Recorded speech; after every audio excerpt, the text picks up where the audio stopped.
Bueno, digo, muy bien, chicos, chicas, bienvenidos una vez más. Vamos a compartir pantallita.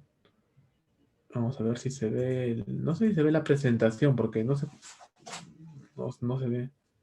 Me lo confirman, por favor, ¿ya? Y si cambia de diapositiva, ¿no? Bien. Esto más que nada es la continuación de la clase anterior. Es un repaso en sí, ¿no? Es un repaso de lo que es romanticismo, lo que es realismo, lo que es vanguardismo. Aunque el vanguardismo no llegamos a hacer la semana anterior, no llegamos a hacer, nos faltó hacer el vanguardismo y hoy lo haremos, ¿ya? De paso que repasamos algunos otros temas por ahí. Bien, respecto a este tema del vanguardismo, chicos, chicas, ¿ya? Frente a esto debemos decir lo siguiente. Uno, partamos siempre por el significado de las palabras, ¿no? ¿Qué cosa significa la palabra vanguardia? Estamos ya en el siglo XX, ¿no? Mira, qué rápido hemos llegado al siglo XX. ¿Ya? Y en el siglo XX, desde que inició el siglo XX ya era un siglo ya convulsionado, ¿no? Convulsionado de muchos procesos históricos que le van a cambiar y configurar la cara al mundo, ¿no? Todo lo que pasó a inicios y durante todo el siglo XX tuvo como resultado lo que hoy somos, ¿no? Todo lo que somos prácticamente está configurado en el siglo XX, ¿no? Mayormente, por cierto. Sin desmerecer al siglo XIX, ¿no? Les pregunto, ¿qué es la vanguardia? Un ejército, un ejército cualquiera, ¿no? Obviamente siempre está en la marcha, ¿no? En la marcha. Está marchando, yendo a un destino, yendo a la batalla, ¿verdad? Y el ejército tiene tres partes, como ustedes saben, ¿no? Un ejército que entra en batalla tiene tres partes. En el centro está la guardia. En la parte trasera está ¿quién cosa? La reta.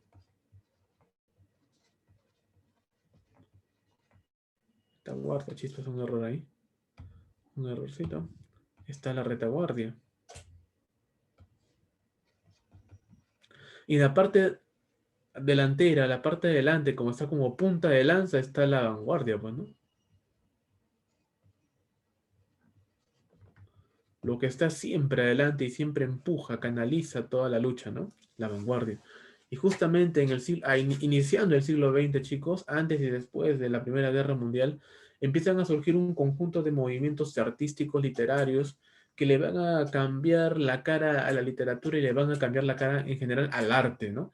Cuando me refiero al arte, me refiero no solamente a la literatura, me refiero a la poesía, me refiero a la pintura, la fotografía, el cine, porque también surge el cine en esa época, ¿ya? Y ahí surge pues lo que llamamos el vanguardismo, ¿no? Que es un conjunto de escuelas, movimientos literarios que buscan romper con lo tradicional de hacer literatura, ¿ya? Recordemos de que en la época clásica lo que nos legó, lo que nos dejó son los modelos clásicos de hacer literatura, tanto en teatro, en poesía y también en narrativa, o lo que es género épico, ¿ya? Eh, por ejemplo, recordemos que para hacer poesía había unidades métricas, ¿no? Tenías que dedicarte a la métrica. Por ejemplo, los sonetos tienen una cantidad determinada de sílabas y de versos y de estrofas. De alguna manera, cualquier otro tipo de composición poética tiene esa naturaleza, ¿no? Tiene esa naturaleza para escribir poesía. Siempre hay unas medidas ya establecidas y tú tienes que encasillarte en una de esas medidas. Muy bien, a la vanguardia no le va a interesar encasillarse en una sola forma de hacer poesía o en las determinadas formas de hacer poesía. La vanguardia, a diferencia de las épocas anteriores que buscaban crear su poesía bajo ciertos parámetros, ¿no? Vamos a ver acá la poesía, por ejemplo. Una poesía una parametrada, bajo ciertos parámetros, ¿ya? Que no está mal, porque también la poesía que tiene parámetros, tiene algunas medidas, un tipo de verso, algún tipo de silabeo, etcétera, también le da musicalidad, ¿no? Le da musicalidad, le da originalidad, le da también su toque mágico, ¿no? Es el ritmo interior de la poesía, se ve expresado en las rimas o en las medidas de sílaba, ¿ya? De silabeo. Sin embargo, los vanguardistas van a decir, no, no, porque eso es una forma tradicional de hacer poesía. La poesía debe ser libre, ¿no? Debe ser libre porque El hombre nace libre. Bueno, más que nace libre es por, apuestan por lo que es el verso libre, ¿no? El verso libre. Es decir, la libre creación poética. No importa así no tenga métrica, o sea, no tenga una métrica formalmente establecida por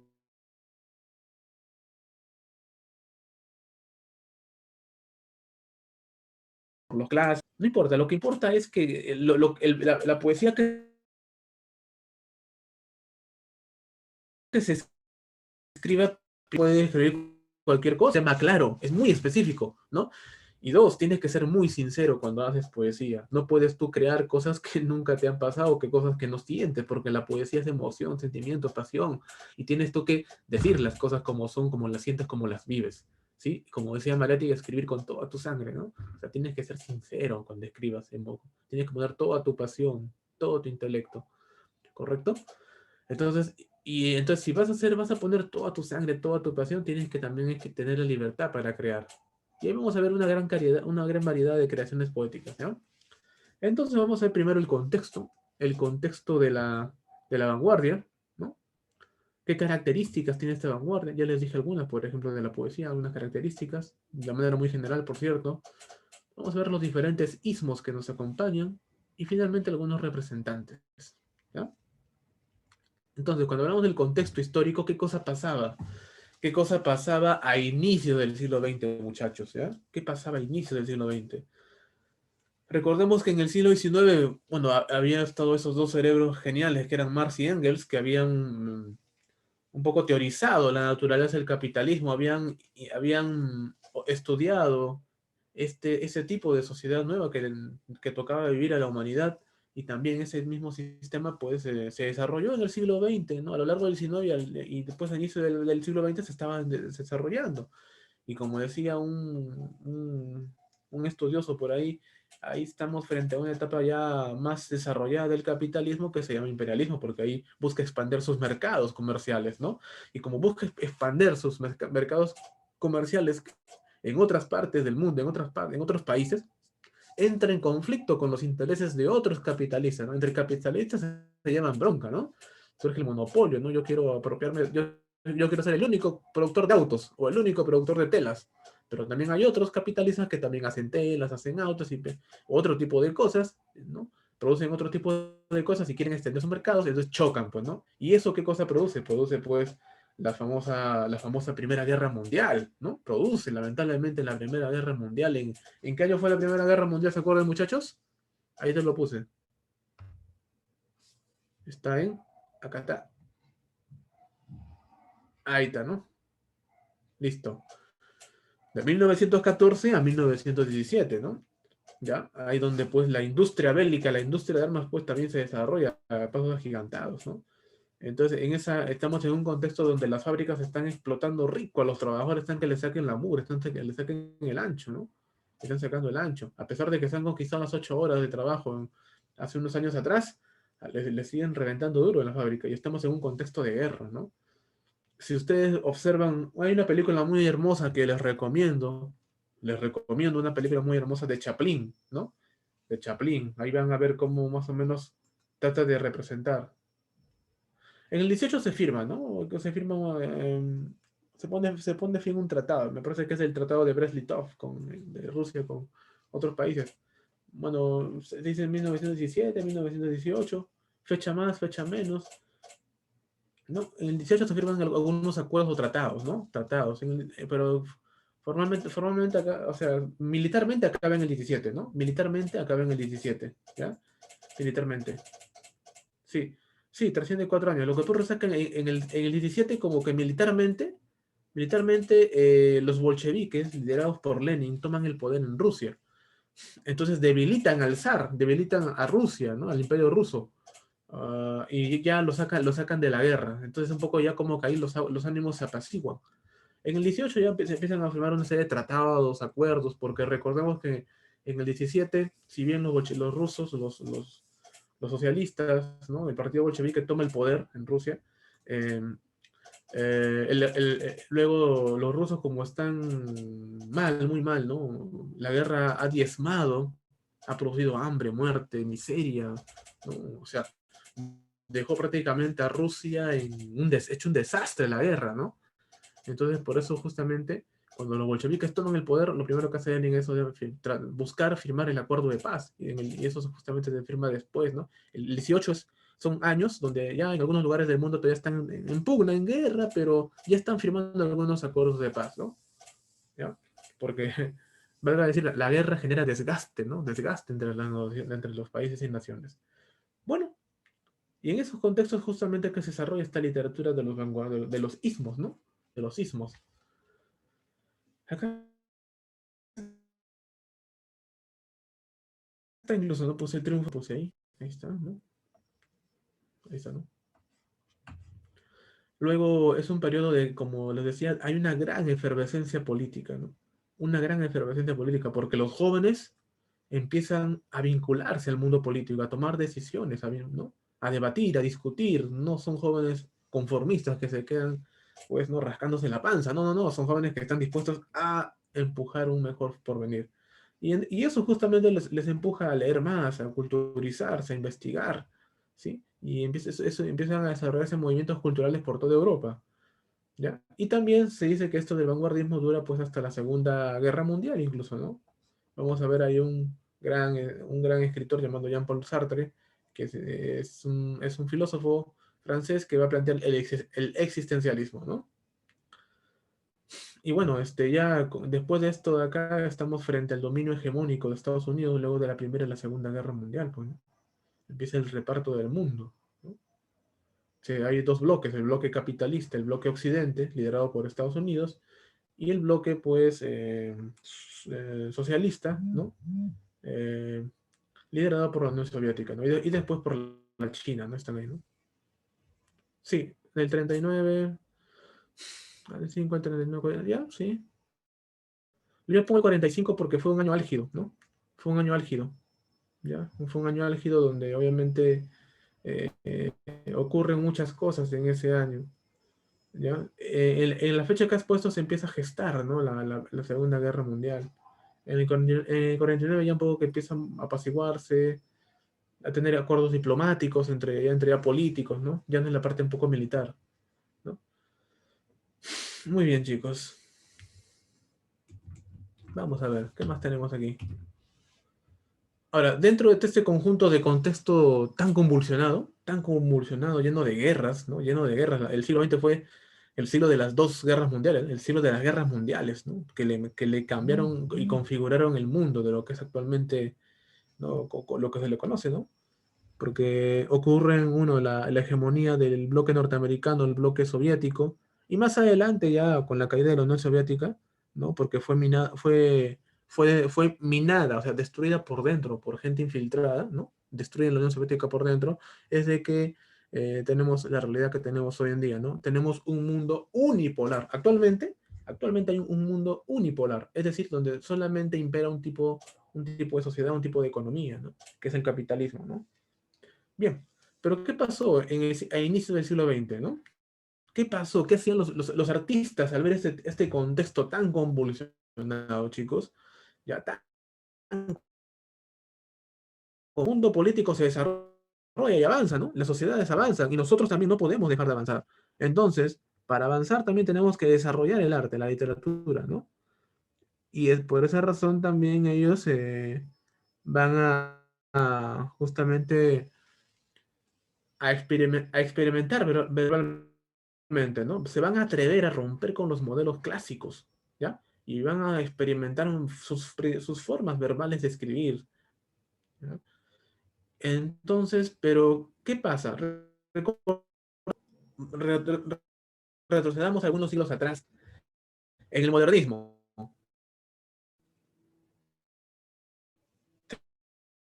el centro del universo en el medievalismo, ¿te acuerdas?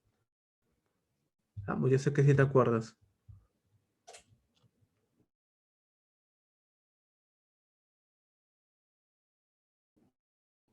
Por el chat me responde, ya por el chat, no sea, pero dilo, dilo.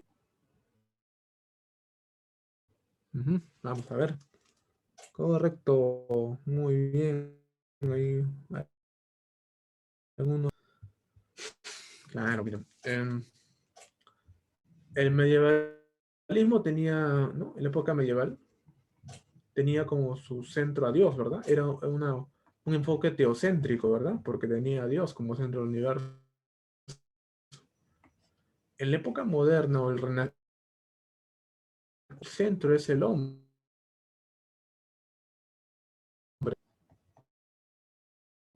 Antro, que es hombre, ¿no?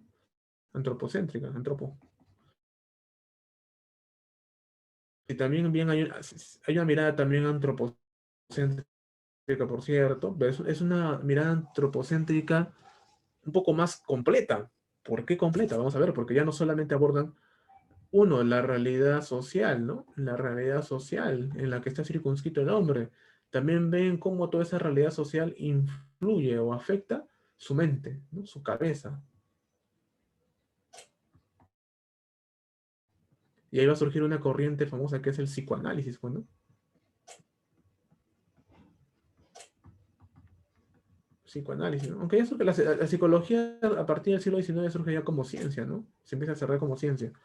Y el siglo XX va a entrar un poco a experimentar, a ver qué cosa está pasando en la cabeza del ser humano, ¿no?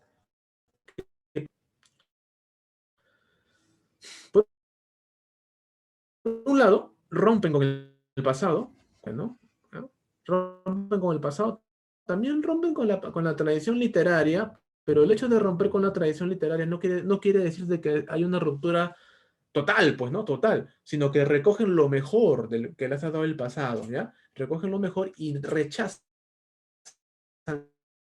todo aquello que no, muchos cuando hablan de ruptura, creen de que es rechazar todo lo del pasado, todo, absolutamente todo, ¿no? Pero no, o sea, hay cosas del pasado que todavía se impregnan en el presente, ¿no? Viven en nuestro presente y no podemos rechazarlas, ¿sí? ¿Qué más? Surgen nuevas técnicas narrativas.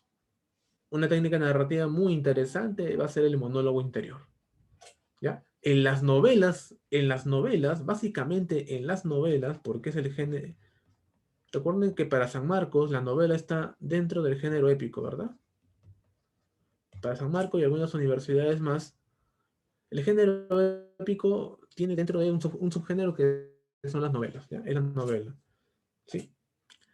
Entonces, en la prosa, en las novelas, en este género épico se van a desarrollar técnicas narrativas.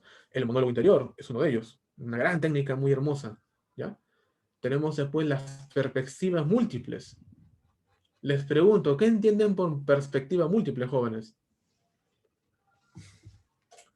Imaginemos que estamos en esta sala de chat, ¿ya? En esta sala de chat, nosotros somos 7 los que estamos en el chat. Está Una dos, grande, una gran variedad de personas, profesor. claro, ¿no? Es como María Jícaro, Maite, Tania, ¿no? Están Doris ahí, está Nicole, ¿qué pasa, no? De repente estamos los 7 en una habitación, ¿ya? Y estamos conversando, ¿no? O sea, estamos dialogando, ¿ya? Pero ¿qué pasa? El autor lo que hace es explorar la cabecita de cada uno de nosotros, ¿no? Explora nuestras cabecitas. Y dice, a ver, por ejemplo, entra la cabecita, no sé, de María Jícaro y explora su pasado, su niñez, su infancia, ¿no? Su etapa escolar. ¿Qué sentía cuando miraba de repente a un chico ahí a la distancia, ¿no? Y estaba muy distante. Y de repente le escribía cartitas, no le escribía nada, ¿no? Y pum, como que la desnuda psicológicamente, ¿no? Nos muestra cómo pensaba, si tenía odio, rencor, ¿no? Entonces ahí expresan, ¿no? Sus emociones, ¿no? Su mundo interior, la psique, la mente, ¿no? Entonces, eso es en el caso si fuese pues María, ¿no? María Jícara está ahí, ¿no? Luego también pasa con el caso de Maite, ¿no? De repente se mete en su cabecita de Maite el narrador y Maite empieza a recordar, ¿no? Pues solita, ¿no? O sea, hace que Maite hable en la obra literaria, ¿no? O sea, pero no hable quizás de manera oral, pero sí su mente empiece ahí a trabajar, ¿no? Y diga, no, recuerdo y cuando viví en tal lugar determinado, ¿no? Conocí a una persona, yo lo odiaba porque en determinada ocasión hizo esto, hizo lo otro, ¿no? Empieza ahí a explorar las razones de su odio contra esa persona, ¿no? Empieza ahí a entrar a su mente. Y luego de repente entra a la mente del profesor Carlos, de repente, ¿no? ¿No? Recuerda, ¿no? Cuando era niño, ¿no? Le tocó vivir una mala experiencia, cuando 3 perros lo agarraron y él cogió ahí un palo con clavo y tuvo que defenderse, ¿no? Y sintió odio contra algunos perros, no con todos, por cierto, pero eso no le quitó ser amante de los perros. Y empiezo a narrar yo mi vida, ¿no? Ahí, su etapa con la tóxica, ¿no? ¡Fum! ¿No? ¿Qué cosa pensaba de ella, ¿no? Cómo la miraba, ¿no? Entonces ahí, empieza a meter su mente, ¿no? Ahí empieza a entrar pues, la perspectiva múltiple. Cada personaje va a narrar seguramente su historia, pero también a la par va a haber una voz narrativa general, del narrador general, omnipotente, ¿no? Un narrador omnipotente, el que todo lo sabe. Omnipotente. El narrador general. Y tal vez hay pequeños narradores, ¿no? Que cada personaje va a narrar seguramente su vida, su historia. Hay una película que se llama Sin City, creo que es La Ciudad del Pecado, de Bruce Willis, de hace unos 10 años atrás. Seguramente sean muy niñas, ustedes no lo recordarán, pero si lo han visto, ustedes van a ver que esa película está narrada de diferentes perspectivas, ¿no? Se dan cuenta cómo la vanguardia, a pesar de haber sido en 1917, 20, por ahí, ¿no? 1910, cómo ha trascendido, incluso a inicios del siglo XXI, incluso el lenguaje cinematográfico con esa novela Sin City está vivo ahí, ese aporte de la vanguardia, ¿no? Ese aporte. Me refiero como modelo, ha aportado bastante y se sigue utilizando, ¿no? ¿Ya? Muy bien, pero sigamos nosotros. Y bueno, sí, efectivamente, mira, qué coincidencia, ¿no? Hablando de cine, hablando del Rey de Roma, justo nos viene a hablar del lenguaje cinematográfico, porque el cine va a tener mucha influencia de la literatura y también la literatura va a tener mucha influencia hacia, ¿no? Del cine, ¿no? ¿Por qué? Porque surgen nuevas y variadas formas de contar una historia, como yo les acabo de acá de contar, ¿no? Hace poquito, ¿no? Diferentes formas de contar una historia. Rompen con el desarrollo lineal, rompen con el orden cronológico, ¿no? Les pregunto, chicas, un cuento, ¿cuáles son las tres partes de un cuento? A ver, díganme ustedes. Facilito, ¿no? Pregunta a nivel coquito, examen de admisión. ¿Cuáles son las tres fundamentos básicos de un cuento, ¿no? Tres partecitas, los tres elementos. Exacto, ¿no? Profe, fácil, el inicio, el nudo y el desenlace, profe. Esto también se puede llevar a una novela de manera más general, más amplia, ¿ya? Sin embargo, los narradores vanguardistas, ya no les va a interesar el inicio, el nuevo desenlace, ¿no? Ellos van a empezar de repente por el final, ¿no? Por el desenlace y lo van a poner al inicio. Luego el inicio lo van a poner al final y el nudo lo pueden conservar todavía al centro de repente, ¿no? No sé si han visto ustedes, hay una película también buenaza que empieza por el final, creo que es Jigsaw, el número uno, ¿no? La versión número uno.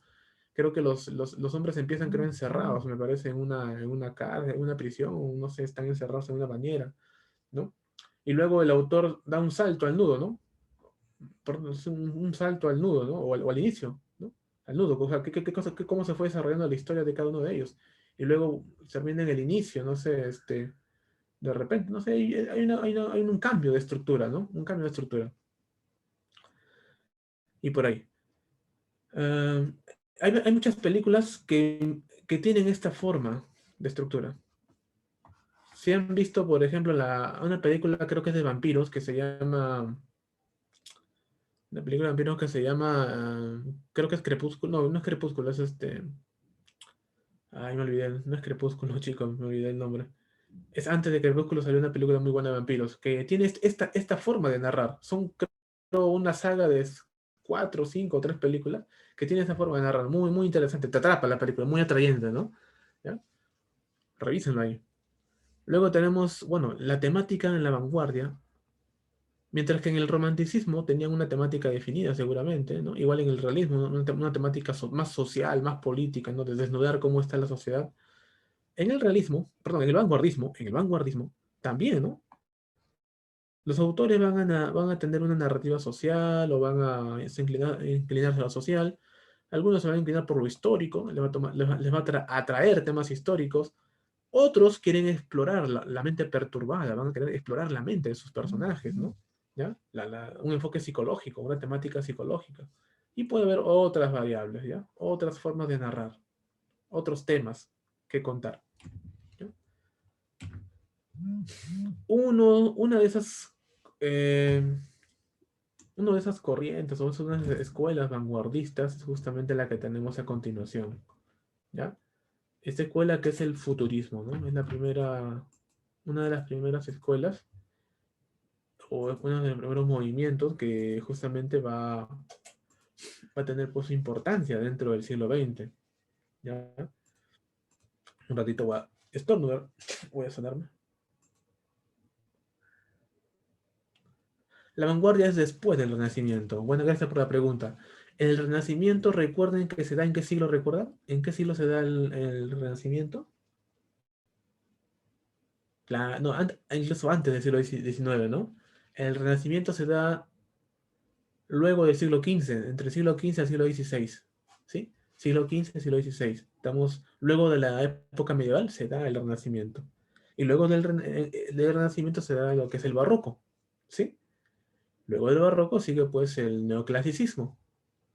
Luego seguiría el Romanticismo y luego el Realismo, ¿no? Realismo. Luego seguiría cada país seguiría una etapa distinta, porque se habla de generación del 98 y 27 para España, pero para los franceses están viviendo lo que es el simbolismo, ¿no? Los poetas malditos, ¿ya? Los poetas malditos. Vamos a ver acá. Hablando de los poetas malditos, vamos a hablar algo chiquitito de los poetas malditos, nomás aprovechando que estamos hablando de futurismo, ¿ya? ¿Por qué? Porque estos amigos, ¿no? Estos amigos de los poetas malditos, ¿no? Van a ser como los precursores de la poesía del verso libre, ¿ya? Son los precursores. Ajá, en todo caso vamos a hacer un esquemita para que me entiendan mejor, ¿ya? Un esquemita, como voy a sacar mi pizarrita un ratito, por favor. Whiteboard. Vamos a mi pizarrita. Voy a dejar de compartir y voy a compartir otra vez pantalla. Vamos a ver 1, vamos a ver 2 y vamos a ver 3. Listo, acá listo. Vamos en la pizarrita, pizarrón. Ya vamos para ubicarnos. Para ubicarnos.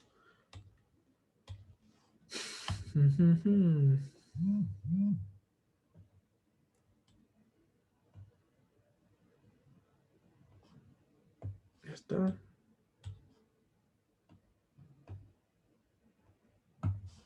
Ajá, vamos a hacer una pizarrita, así rápido, veloz, fugaz, violento, ¿no?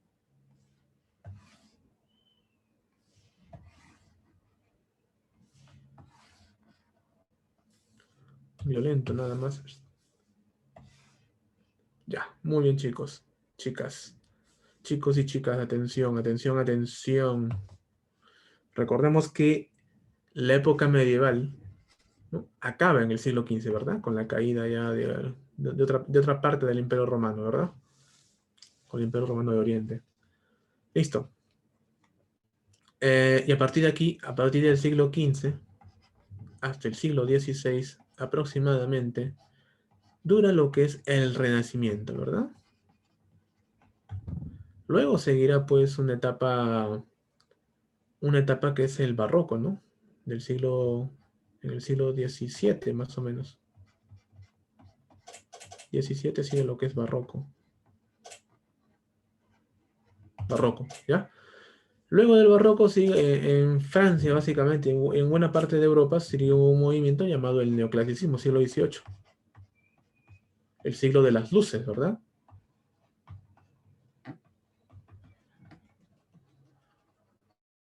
El neoclasicismo para muchos, profe, el neoclasicismo es aburrido porque solamente quieren enseñar valores, moral. Ahí está, profe,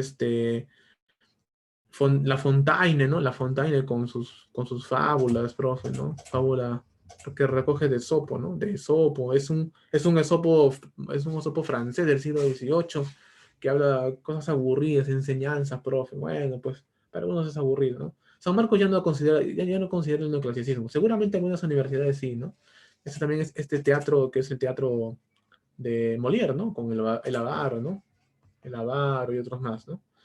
Luego recuerde que en el siglo XIX es una época convulsionada, porque acá aparece lo que es primero el romanticismo, luego aparece lo que es el realismo,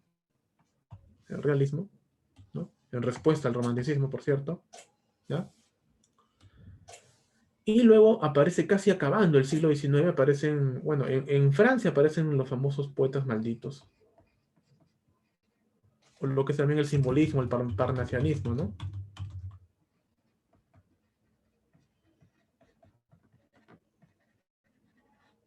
Simbolismo y el parnasianismo. ¿Ya? Profe, ¿en qué consiste? Bueno, el simbolismo, chico, es más abstracto, ¿no? El simbolismo es más abstracto. El parnasianismo, ¿qué es, profesor? Es el realismo, pero en literatura, en Francia, ¿ya? Es como, por decir, el realismo en poesía, ¿no? Realismo.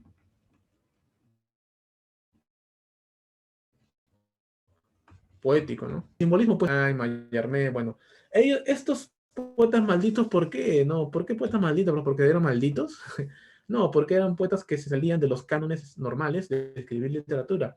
Ellos empezaron a trabajar lo que es el verso libre también. También empezaron a trabajar lo que es el verso libre, ¿ya? Fueron también los primeros. Antes que los vanguardistas. También los vanguardistas, ¿no? Van a saber valorar ese aporte de los simbolistas. Por eso de que en la vanguardia, chispas, hay un error. Por eso que en la vanguardia,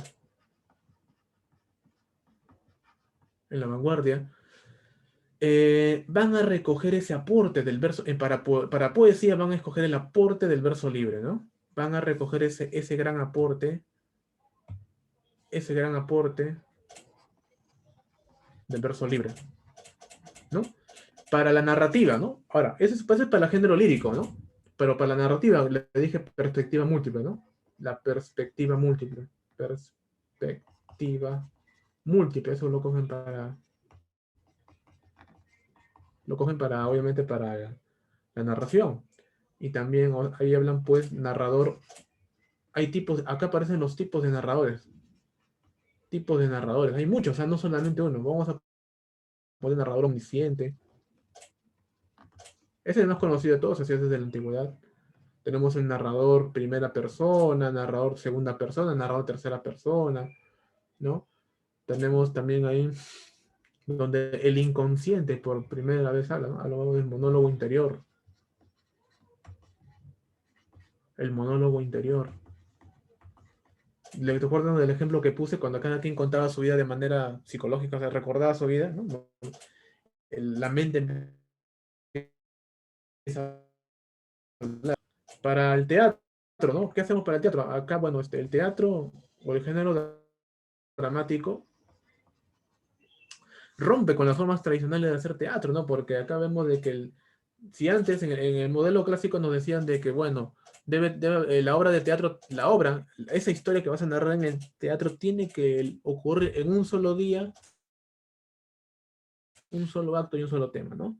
Pero sin embargo, los de teatro van a romper eso porque va a haber escenas donde las cosas se dan en diferentes tiempos, días, ¿no? Fechas incluso, ¿no?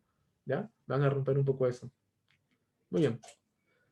Eso en relación a la vanguardia. Y dentro de la vanguardia tenemos pues diferentes escuelas, muchachos y muchachas. Una de las escuelas, ¿cuál es? A ver. Una de las escuelas, ¿cuáles serán? Acá lo tenemos, mira. Aquí los tenemos, ¿no? ¿Dónde está? Este romanticismo y vanguardismo. Quizá tenemos algunas escuelas, las más conocidas de todas, ¿no? Tenemos ahí el futurismo, el dadaísmo, el surrealismo, el cubismo, ¿no? Ahí están. Quizá la más conocida, seguramente, ¿no? Tenemos ahí al surrealismo, que es una de las primeras que veremos, ¿ya? Surrealismo. Tenemos al expresionismo, al impresionismo, tenemos varias, ¿eh?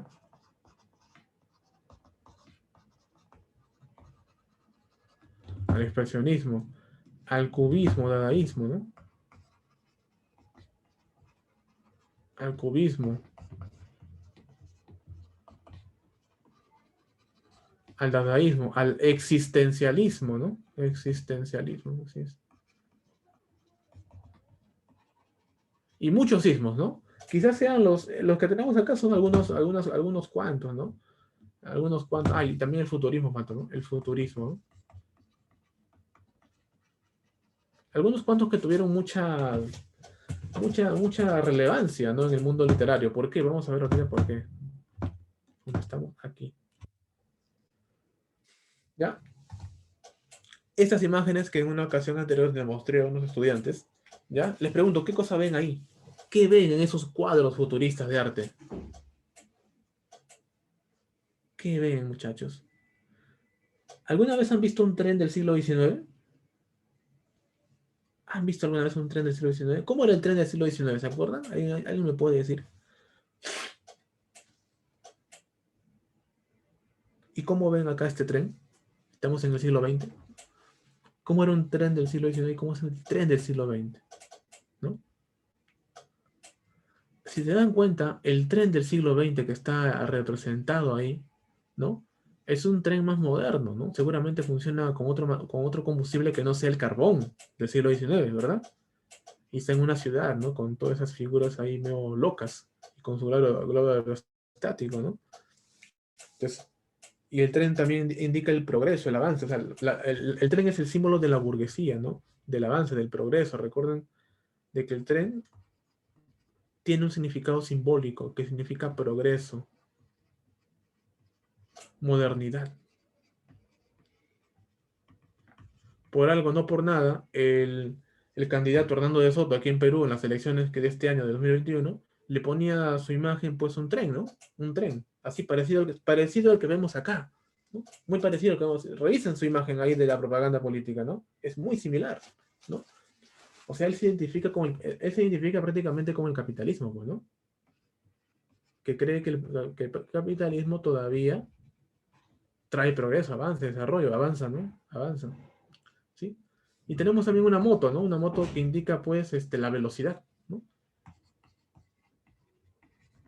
¿No? Le interesa la velocidad. Y mucha poesía o mucha producción futurista habla justamente, ¿no? Exaltan la carrera de caballos. Incluso el mismo César Vallejo, ¿ya? Vallejo, nuestro poeta universal, Vallejo, él incluso tiene poemas futuristas, ¿no? Dedicado a la hípica, a la velocidad, ¿no? A las cosas de la carrera de caballos, ¿no? Igual Mariatti, igual Delomar tienen esos gustos, ¿no? Por el futurismo, por esa influencia, ¿no? De la modernidad, del futuro, ¿no? Cuando eran muy jovencitos, por cierto, ¿no? Luego empiezan a madurar sus ideas. No se quedan solamente en el futurismo. ¿Quién fue quien planteó esto de el futurismo? Felipe Tomás Marinetti, Italia, ¿ya? Fue el más representante, el más significativo, el futurismo, ¿ya? ¿El qué cosa exalta? Acá están, ¿no? Las características, exalta esto, ¿no? Exalta lo deportivo, lo moderno, el movimiento, la velocidad, la fuerza, la guerra, lo nacional y lo sensual. Casualmente, Marinetti fue un fascista, si no recuerdo, termina en el fascismo, ¿no? ¿Ya? El fascismo. Acá tenemos a Marinetti, ¿no? Él fue uno de los que planteó, fue uno de los, ¿cómo se puede decir? Uno de los que más adelante, bueno, en sus novelas, que son polémicas, por cierto, para su tiempo, plantea todo eso, ¿no? Y le sirvió a los fascistas más adelante tomarlo como una referencia, ¿no? Bueno, chicos, acá les pregunto, ¿cuál de las siguientes corrientes que está aquí rechazaba la estética tradicional e intentó exalzar la vida, ¿no? Contemporánea, moderna, del siglo XX, y donde sus temas predominantes eran la máquina y el movimiento? A ver, ¿cuál es? Al ojo nomás, ¿ah?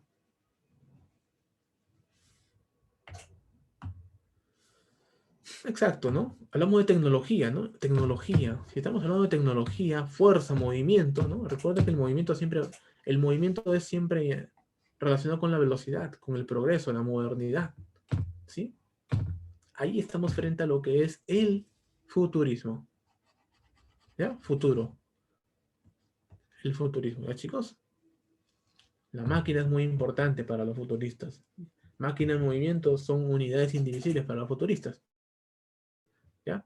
Esas dos palabritas claves, nunca te olvides, por favor, son palabras claves para los futuristas. Tenemos ahora otra corriente, otra escuela literaria, otro movimiento literario que fue el dadaísmo, ¿no? Dada, ¿no? Miren cómo está escrito la palabra dadaísmo, miren cómo lo he hecho, ¿no? incluso puse la fecha, mira, 1916 a 1923, ¿no? ¿No?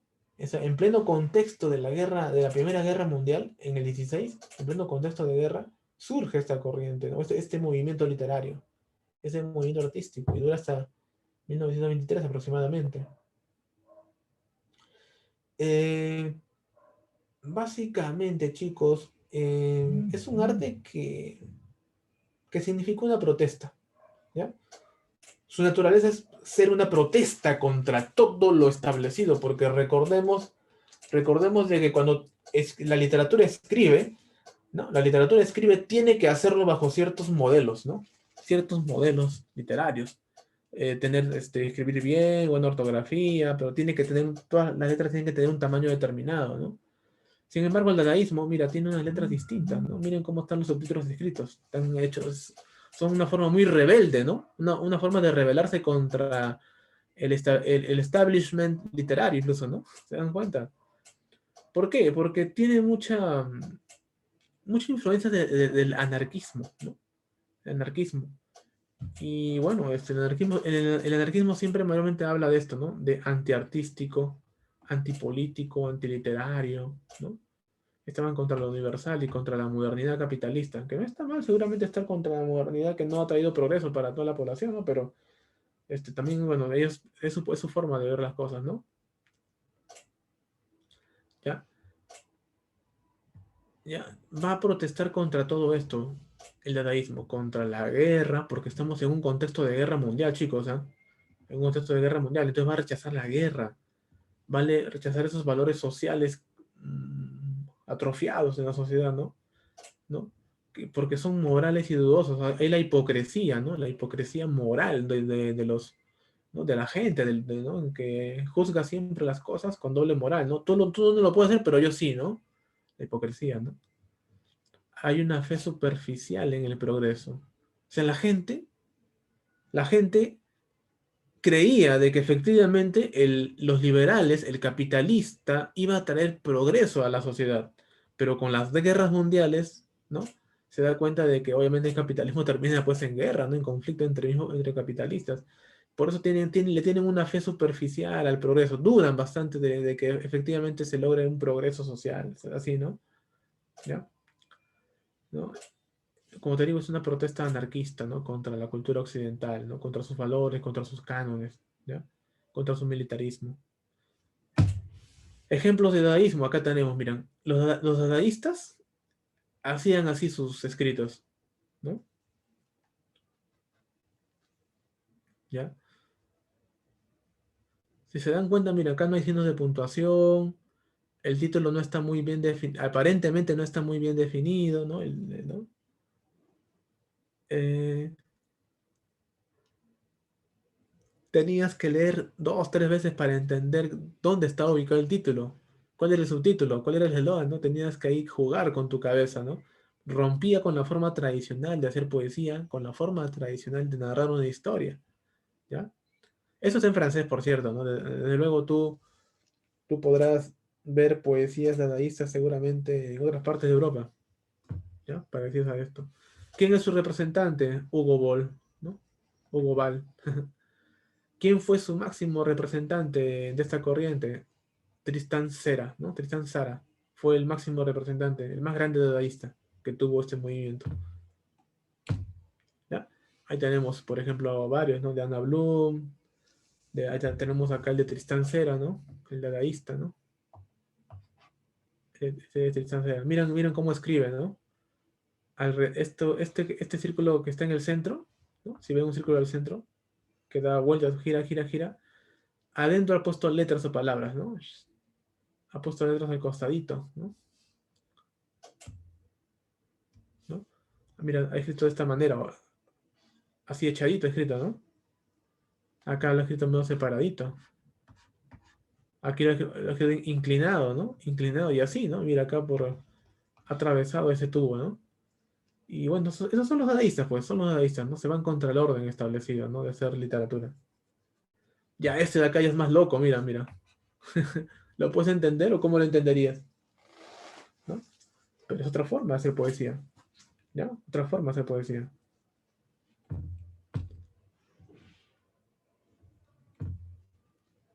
esto también, ¿no? Es otra forma de hacer poesía, o una forma de escribir una narración.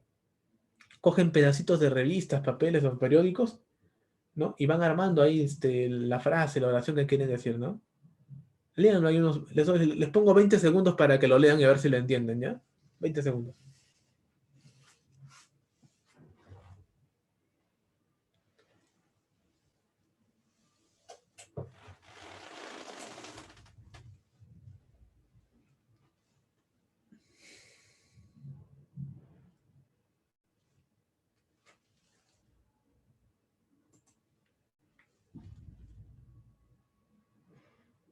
No, ahí está, ¿no? Clarísimo, ¿no? El cambio. El tiempo cambia. ¿Por qué ahora? 50 ciudadanos buscan la desigualdad, músicos sin identidad, cazadores de creatividad, sombras con venganza, justicia y promesas, con una nueva victoria que los humanos gobernarán. Bueno, y así. Ha escrito sus versos libres, ¿no? Este poeta, ¿no? Sus versos libres. Sigamos. Ahí tenemos algunos representantes del dadaísmo. El más grande fue Tristán Cera, por cierto, ¿no? De quien más se habla. De quien más se habla, ¿sí? Acá tenemos a Tristán Cera, ¿no? Acá tenemos un consejo, ¿no? Para hacer un poema dadaísta, ¿cómo hacerlo, no? ¿Cómo hacerlo? ¿Ya? Esto, por cierto, este poema que está acá lo hizo de esta manera. Así como lo ven acá. Cogió papelitos y lo hizo así, ¿no?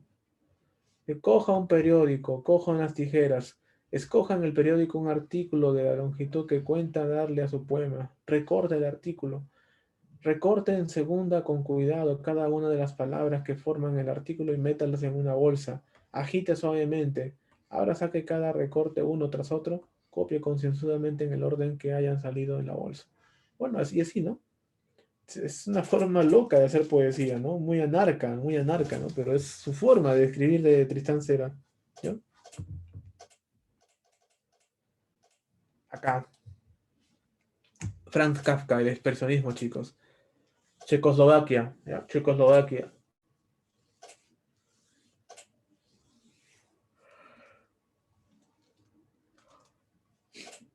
¿No? Acá tenemos, bueno, a James Joyce y a Franz Kafka y a Bertolt Brecht en el teatro, ¿ya? Quizá el más conocido de todos sea Franz Kafka con su obra La Metamorfosis.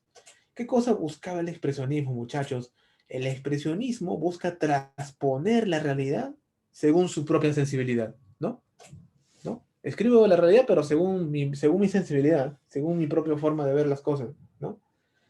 ¿Y qué más busca? Busca revelar las sensaciones internas y las impresiones recibidas del exterior, ¿no?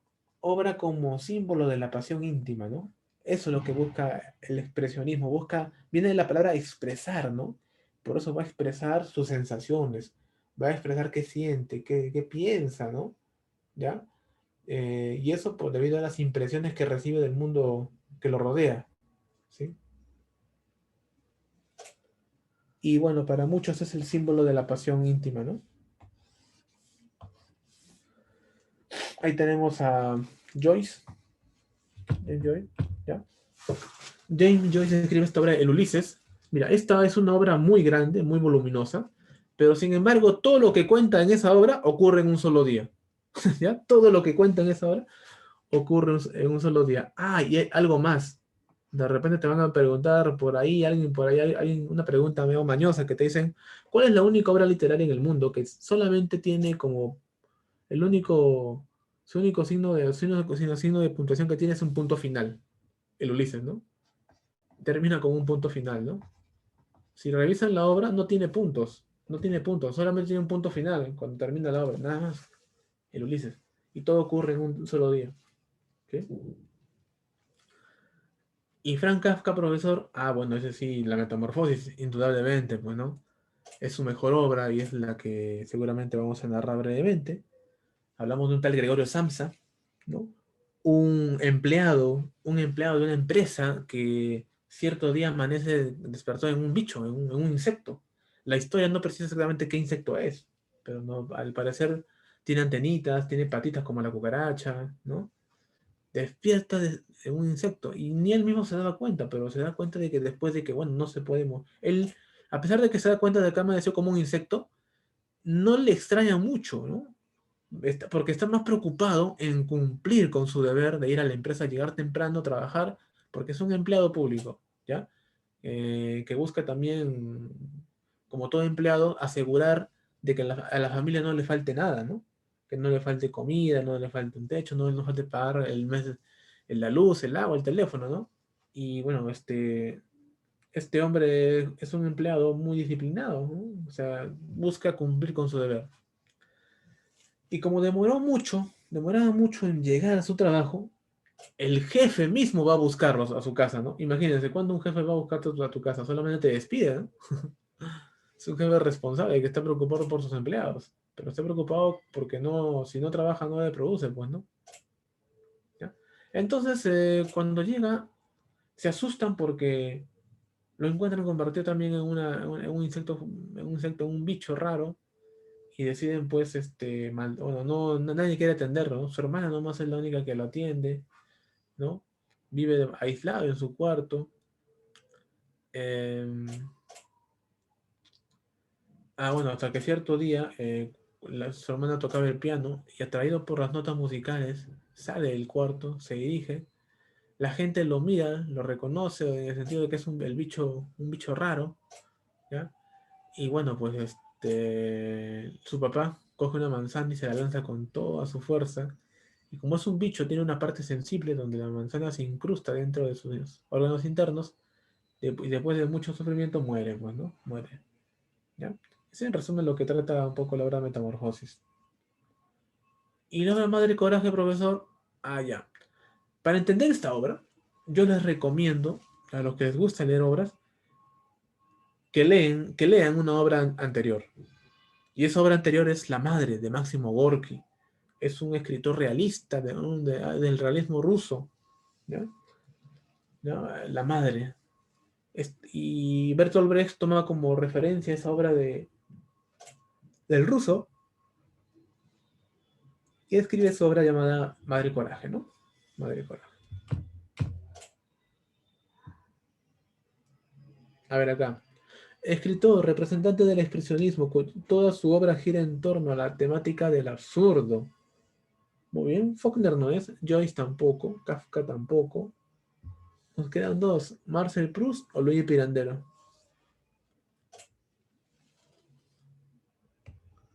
Para empezar, William Faulkner escribe novelas.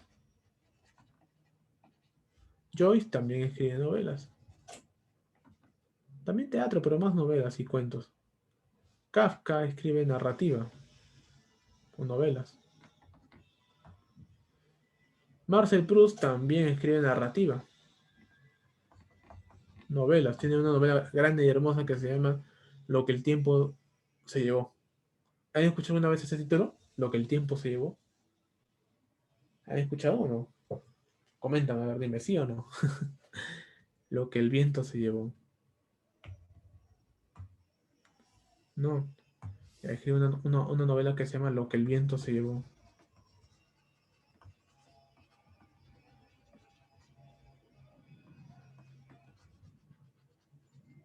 ¿No? Marcel Proust es un francés de la clase alta, adinerada, que tuvo una enfermedad de pequeño, lo que le impidió desarrollar ejercicio, trabajo fuerte, ¿no? Entonces se dedicó a leer, a estudiar, ¿no? Y si tú no eres bueno en algo, te dedicas a hacer otras cosas, pues no, a ser bueno en otra cosa. Y eso es lo que hizo Marcel Proust. Escribe una gigantesca novela que se llama, una saga de novelas que se llama Lo que el tiempo se llevó, ¿no? Ahí está Sodoma y Gomorra, Lo que el tiempo dejó. Hay un conjunto de novelas hermosas, ¿no? Pero habla de la clase alta, ¿no? Cómo está tan degenerada socialmente la clase alta. Habla de infidelidad, de chismes, fiestas frívolas, gente fría, gente egoísta que piensa en sí mismo, etcétera, etcétera, ¿no? Nos narra la vida decadente de la burguesía, ¿no? Porque él vivió justamente con esa clase social, la clase alta. ¿Ya? Ahí la respuesta es Luigi Pirandello. ¿Ya? Luigi Pirandello que escribe teatro del absurdo. ¿Ya? Escribe muchas obras de teatro del absurdo. Escribe El señor Puntilla y su criado Mati, ¿no?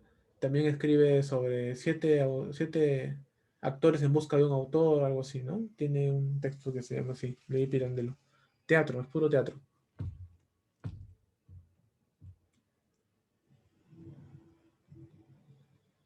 Listo, pasamos al creacionismo.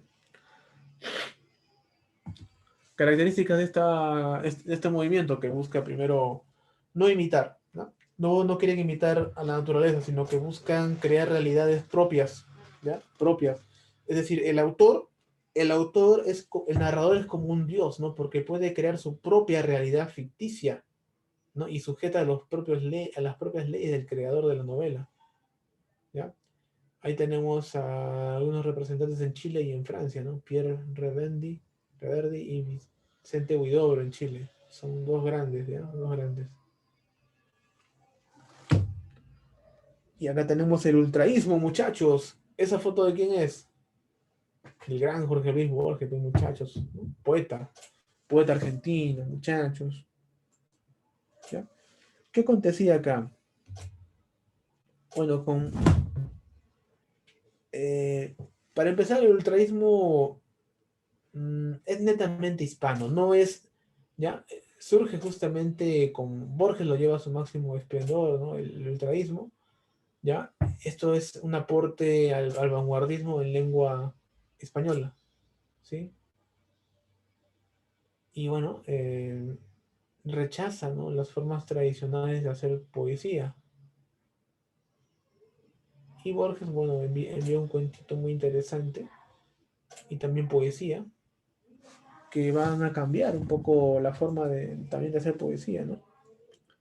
¿Ya? Es más sentimentalista, ¿no? O sea, perdón, le quita, ¿no? A la poesía el sentimentalismo y todo el retoricismo que vano, que no sirve. ¿Ya?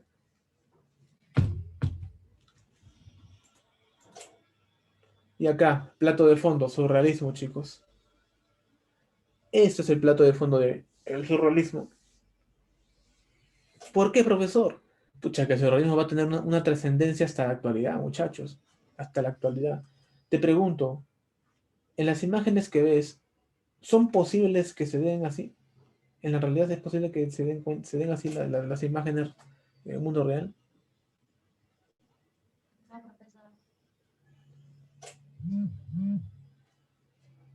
¿No? ¿Has visto alguna vez un barco que tenga velas de mariposa? ¿Has visto un libro cuyas hojas vuelen al cielo? ¿No? Claro, es impresionante, ¿no? Que ocurra esto, ¿no? Maravilloso, bonito, pero sabemos de que no. Acá juega la mente, chicos. La mente es importante. La mente tiene un poder creativo, un poder descomunalmente hermoso para crear, desarrollar historias y crear también poesía, que el surrealismo le va a dar los elementos necesarios a la literatura para poder desarrollarse. Tenemos, por ejemplo, ahí algunas, algunos representantes, ¿no? Acá tenemos a André Breton, pues, ¿no? Con la poesía. André Breton, que surge en Francia en el año 24, ya acabada la Primera Guerra Mundial. André Breton, pues, ¿no? Es el fundador.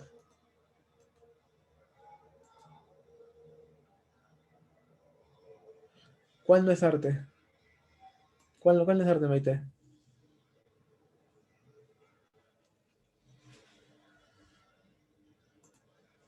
Arte, claro, claro que ese es arte. Si te refieres a estas imágenes, claro que es arte, ¿no? Es un arte abstracto, ¿no? El surrealismo tiene su arte abstracto, ¿no? Seguramente no será realista, ¿no? No es posible en el mundo real, pero sí es posible en la imaginación. Y como es posible en la imaginación, por lo tanto voy a hacer arte de acuerdo a mi imaginación. Tengo la libertad para crear. Soy un gran artista obsesionado por la libertad de creación, cosas inimaginables. Y justamente la mente del ser humano es increíblemente creativa para poder hacer cosas maravillosas, ¿ya? Por esa razón, el surrealismo va a tener una importancia enorme. El autor de estas pinturas. Ah, buena pregunta. ¿Quién es el autor de estas hermosas pinturas, chicos? ¿Doré? ¿El francés Doré? ¿Saben quién fue Doré? No sé qué fue. Doré es un artista también francés, pero él hace más que nada ilustraciones, ¿no? Ilustraciones, ¿ya? Estos cuadros que ustedes ven ahí en imágenes pertenecen a un artista surrealista llamado, no se ve, ¿no? Llamado,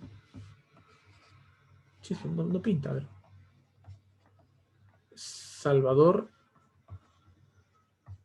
Dalí. Así se llama, Salvador Dalí, el artista, ¿ya? Él hace todos estos cuadros muy hermosos, sobre todo el del tiempo, que está bien bonito. Busquen ustedes ahí, si gustan en internet, pintura surrealista, ¿no? Pintura surrealista. Y les va a salir varios cuadros muy hermosos y bien extravagantes, ¿no? Muy extravagantes.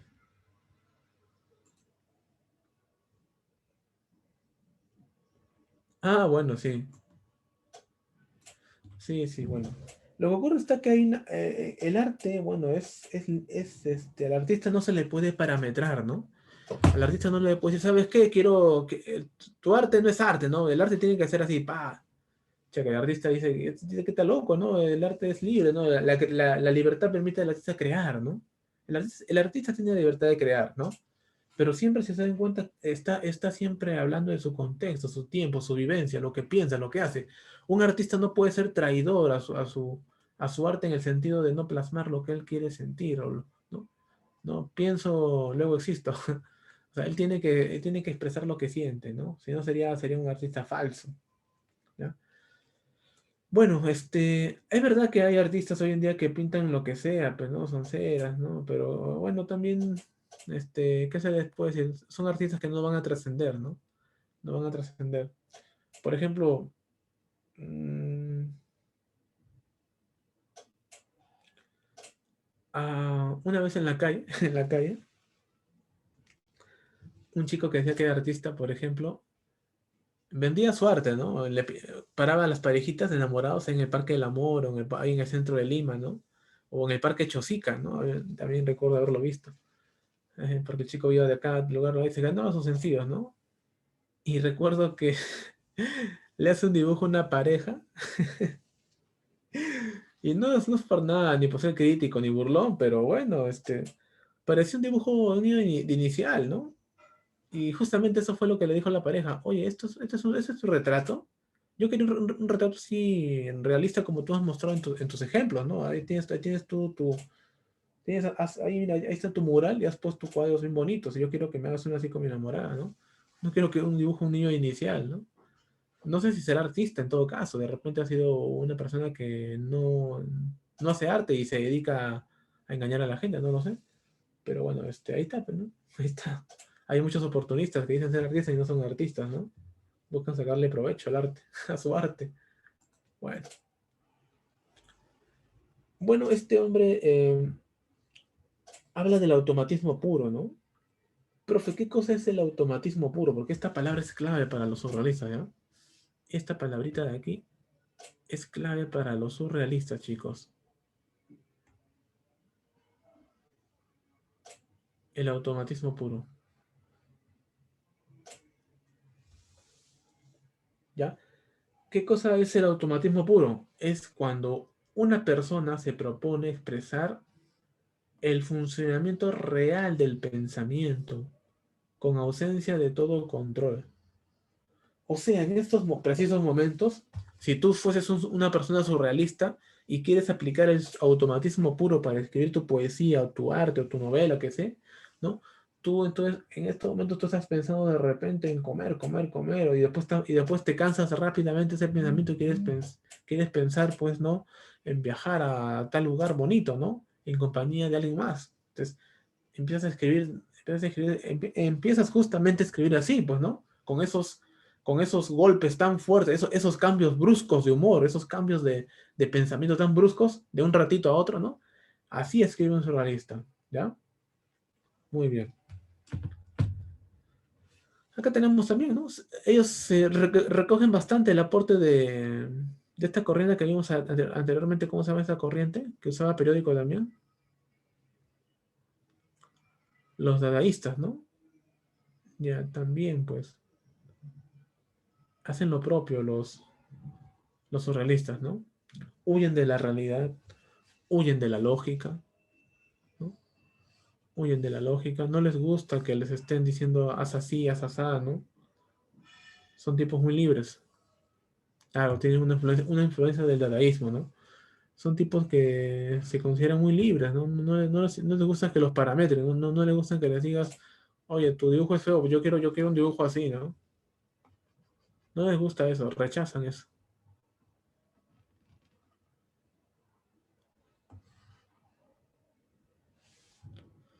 Tienen un amor corrosivo, una pasión erótica, ¿no? Es una forma de lucha contra la visión cultural burguesa, pues. Usan el versículo, ¿no? Es un verso sin rima, pero con un ritmo interior.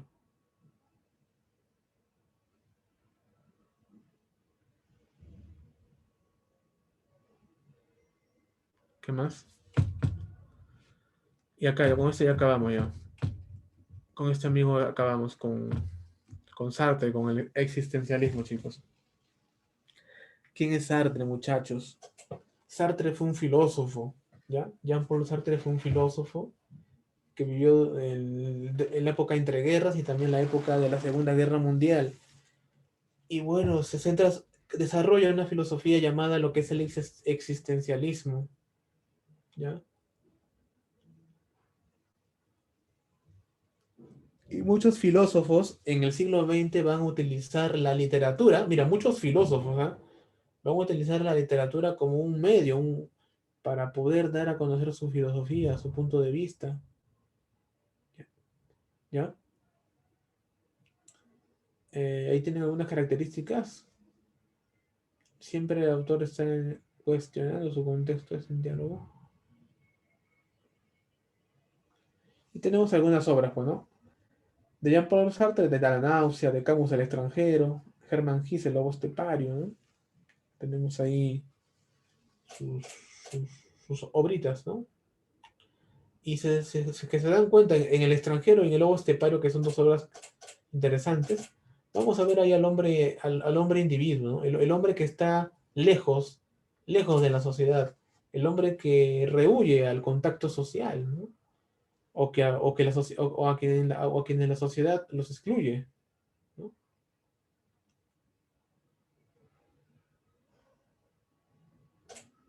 A ver, vamos a ver qué más tenemos, nada más.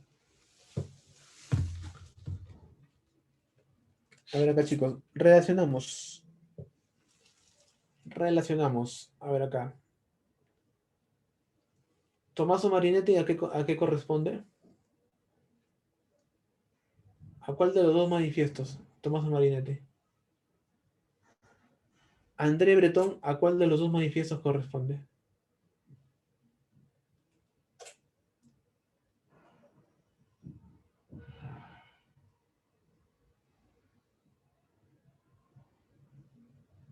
Tommaso Marinetti, que es un futurista, va a escribir justamente el manifiesto futurista, pues ya. Pertenece ahí.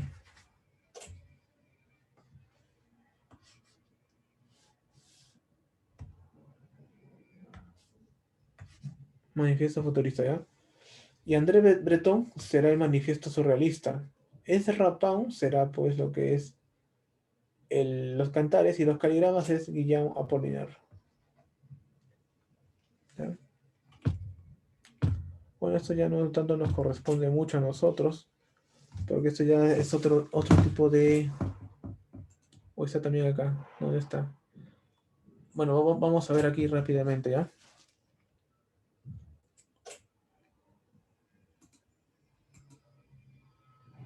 Hemos visto el vanguardismo. Y acá vamos haciendo... Kafka, dijimos, bueno, novela alegórica, habla de una deshumanización del hombre, precursora del expresionismo, etcétera. Ya, y es de Hemingway. Hemingway es un combatiente de la Primera Guerra Mundial que lideró el grupo llamado la Generación Perdida, ¿no? La Generación Perdida es un conjunto de norteamericanos que luego de la Primera Guerra Mundial están Está hecho un desastre, pues, ¿no? Es tan un desastre. El mundo incluso discrepan con la política internacional de su país, Norteamérica, y se van a exiliar, se van a expatriar en París, ¿ya? Por eso justamente este hombre, Ernest Hemingway, va a tener una novela, ¿dónde está? Ahí está, ¿no? Va a tener una novela que se llama París era una fiesta, ¿no? Y tiene una novela muy hermosa que se llama, pues, El viejo y el mar. ¿Dónde está? El viejo y el mar, ¿sí? También, ¿por quién doblan las campanas, no? ¿Ya? Bien. Vamos a ver aquí ya. A Scott Fitzgerald. Al gran Scott Fitzgerald, que es parte de la generación perdida. Parte de ese grupo de escritores norteamericanos que vivió, pues, ¿no? En Europa, en París. eh, Post Segunda Guerra, post Primera Guerra Mundial.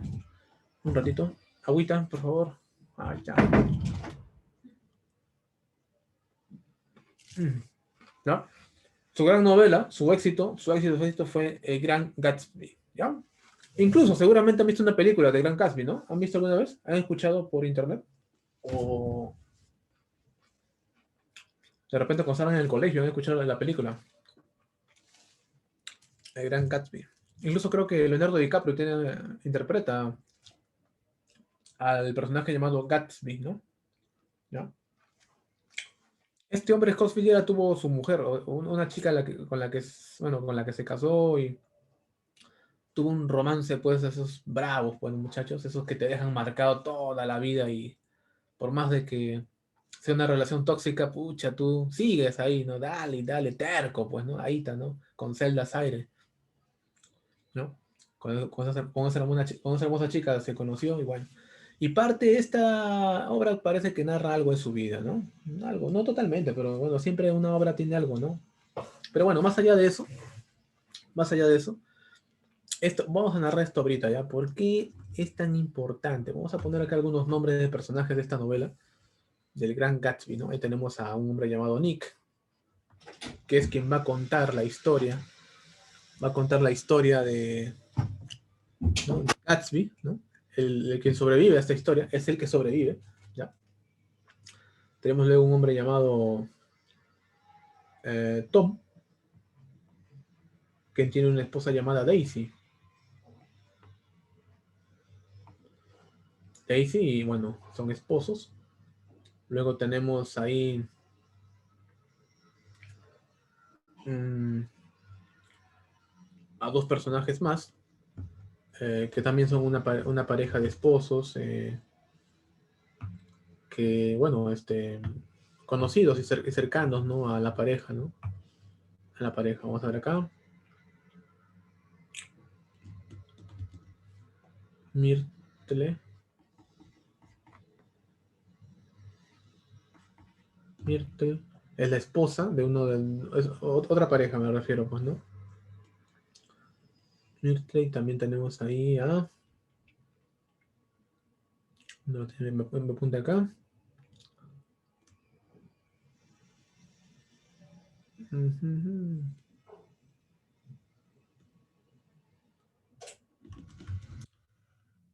Myrtle, y acá tenemos a dónde está George. George, listo. Creo que son los personajes principales. Ah, y faltó ahí poner a Gatsby. Gatsby. ¿Ya? Que fue publicada en 1925 esta novela, y estamos ya después de la Primera Guerra Mundial, ¿no? ¿Ya? Y nos narra los años convulsos luego de la Guerra Mundial y después de la Primera Guerra Mundial. Um, la película se centra en personajes de la clase alta, o clase media alta prácticamente, ¿ya? ¿Qué pasaba qué pasa? ¿Cuál es la historia de estos personajes tan polémicos, ¿no? Primero de que Nick, acá el leo, es un veterano de guerra, un veterano de la Primera Guerra Mundial que vuelve pues a Norteamérica, ¿no? Vuelve a Norteamérica, compra una casa al costado de un hombre llamado Gatsby, ¿no? Gatsby, así es, un hombre llamado Gatsby, quien hace unas fiestas, unas parrandas, pero terribles, terribles, terribles. Esas parrandas bravas que son una perdición, tipo Sodoma y Gomorra, ¿no? ¿Ya? Pero a él no le interesan ese tipo de vida, ¿no? Luego de la guerra quiere estar tranquilo, hacer su vida, sus negocios, ¿no? Con lo que tiene de dinero, ¿no? Y bueno, él conoce, tiene su hermana que es Daisy, ¿no? Daisy es su hermana Daisy, y esposa de Tom. Entonces, ay, disculpen, la naricita hasta que me moleste, la enfermedad, bueno. Entonces, porque Tom, casualmente, el Tom es un conocido de Nick, ¿no? Se conocieron en la universidad y bueno, pues Nick se fue a la guerra, volvió, ¿no? Y bueno, cuando Nick va a visitar a Tom, ¿no? Va a visitar a su hermana y a su esposo, ¿no? Le presentan a un hombre llamado Jordan Baker, ¿no? Jordan Baker. ¿Y quién es Jordan Baker? Ajá, buena pregunta. Mira, bueno, a veces no creo que es un varón, ¿ah? Jordan Baker. No es nada más y nada menos que una joven, una señorita, ¿no? Jordan Baker. Parece el nombre de varón, ¿verdad? Pero es una señorita bien simpática, una golfista. Muy simpaticona, muy hermosa, de la que es muy escéptica, muy ¿cómo se puede decir? Bueno, es una chica complicada en algunos casos, ¿ya? Pero bueno, se enamoran, ¿no? Tienen una relación presente, dice, ¿no? Ah, tienen una relación romántica, entre los dos se conocen, tienen una relación muy romántica, muy apasionada, por cierto, y le confiesa, esta señorita con la que tiene ya, bueno, tiene un romance, le dice, cierto día Jordan le dice a Nick, ¿no? Oye, Nick, ¿no? Mira, te voy a contar un secreto, pero por favor no se lo digas a nadie, es un secreto, ¿no? Te lo cuento a ti porque, bueno, tenemos una relación, te amo mucho, ¿no? Y yo espero que tú no procedas como ha procedido esta persona. Mira, Tom, Tom, ¿ya? El esposo de tu hermana Mirte, ¿no? Tiene un amante, ¿no? Tom tiene un amante, ¿no? Y bueno, ¿sabes dónde vive? Esta, esta, esta mujer vive en el lugar llamado el Valle de las Cenizas. Así de, ¿no? El Valle de las Cenizas. ¿No? ¿Y dónde queda eso? Le pregunta, ¿cómo es ese lugar? Le dice, bueno, este Valle de las Cenizas es nada más y nada menos que un vertedero industrial entre West Egg y la ciudad de Nueva York. O sea, es un lugar donde es prácticamente donde hay desperdicios industriales, ¿no? Que está entre la ciudad Egg y la ciudad de Nueva York. Bueno, mucho tiempo después de esta revelación que le hace su novia, ¿no? Perdón, Nick decide viajar a Nueva York juntamente con Tom, ¿ya? Pero también viaja con Myrtle, ¿no? Myrtle, que es eh, que es justamente, pues, ¿no? La señorita amante, bueno, que les dije, ¿no? ¿Ya? Viajan con ella, ¿no? A Nueva York, se instalan en un departamento, ¿no? Eh, eh, y bueno, ahí Tom y Myrtle pues tienen sus cositas, ¿no? Como amantes, ¿no? Amantes, ¿ya? Eh, en el apartamento, casualmente, se da una fiesta muy vulgar y muy extravagante, ¿no? ¿Y qué pasa en esa fiesta, no? Ocurre lo inesperado, porque Tom, ¿no? Que es el cuñado, pues, de Nick, ¿no? Cuñado, le rompe la nariz a su amante, a Myrtle, ¿no? ¿Por qué razón? Porque Myrtle constantemente le estaba repitiendo el nombre de su esposa, Daisy, Daisy, Daisy, Daisy, ¿no? Tú todavía amas a tu esposa, ¿no? A Daisy, Daisy, Daisy. Entonces, a veces peleas, pues, ¿no? Entre amantes por justamente tener una relación matrimonial, ¿no? Le rompe la nariz a la señorita, ¿no? Bueno, el verano sigue avanzando, ¿no? Finalmente Nick recibe una invitación, ¿no? Cierto día que Nick está en su casa, ¿no? Recibe una invitación así secreta, ¿no? Para que se una a las fiestas del gran Gatsby, ¿no? Del hombre llamado Gatsby, ¿no? Qué casualidad, ¿no? Nick, que era un hombre, una persona tranquila, que no se conocía con Gatsby, tampoco cruzaba palabra, ni siquiera lo había visto, ni siquiera sabía de su existencia, ni tampoco sabemos si Gatsby lo conocería, pero le envía una invitación así secreta, ¿no? Nick decide pues asistir y se encuentra en la fiesta con Jordan Baker, que era su novia, ¿no? Se reúnen con Gatsby, ¿no? Gatsby es un hombre distante, muy cortante, ¿no? Y sorprendentemente, no, es muy joven, no es una persona mayor de 30 años, no es de 40 años, ¿no? Es un joven de 25 años aproximadamente, ¿no? ¿No? ¿No? 25 años, 28 años tendría, pues, ¿no? O 29 años, pero no llegaba casi a los 30, ¿no? ¿Ya? Lo reconoce a Nick, ¿no? ¿No? Y dice, Nick, tú estuviste en la misma división de primera línea en la guerra mundial, ¿no? Entonces, bueno, entonces ambos habían estado pues en la Primera Guerra Mundial, casualmente, ¿no? Qué casualidad, ¿no? Qué casualidad que ambos se conozcan, o ambos, o seguramente no se reconozcan, pero por ahí está, ¿no? Habían pertenecido a la misma división en la Primera Guerra Mundial. Bueno, a través de Jordan, más tarde Nick se entera de que Gatsby, o sea, este hombre millonario que hace fiestas despampanantes, y su hermana Daisy habían tenido un encuentro romántico justamente en el año 1917. ¿Qué les parece? El año del triunfo de la Revolución Rusa, casi militarmente Rusia había salido de la guerra, ¿no? Y bueno, que Gatsby, este hombre, no había podido olvidar a su hermana Daisy, ¿no? Y Gatsby está profundamente enamorado de Daisy, está muy enamorado, a pesar de que Daisy ya está casada, ¿no? Está él muy enamorado de ella. Y bueno, se pasa muchas horas mirando hacia la luz verde al final del muelle, ¿no? Dice, el verde representa algo, porque al otro lado de la bahía está su mansión, y tiene la finalidad de algún día, Gatsby quiere algún día revivir esa pasión perdida, ¿no? Con Daisy hace mucho tiempo atrás. Y bueno, las fiestas que hace Gatsby en su mansión son un pretexto para que la chica vuelva a su lado, ¿no? Para que Daisy un día quiera asistir y lo visite, ¿no? O sea, con esa razón hacía las fiestas, no lo hacía porque quisiera, ¿no? Lo hacía por esa razón. Entonces, Gatsby le dice a Nick, oye Nick, un favorcito, organiza una reunión, ¿no? Invítame a mí, invítame también a Daisy en esa reunión. ¿Qué te parece? Bueno, Nick dice, como no hay ningún problema, no hay ningún problema, entonces Nick invita pues a Daisy, ¿no? A tomar el té en su casa, sin decirle de que Gatsby también va a estar ahí, ¿no?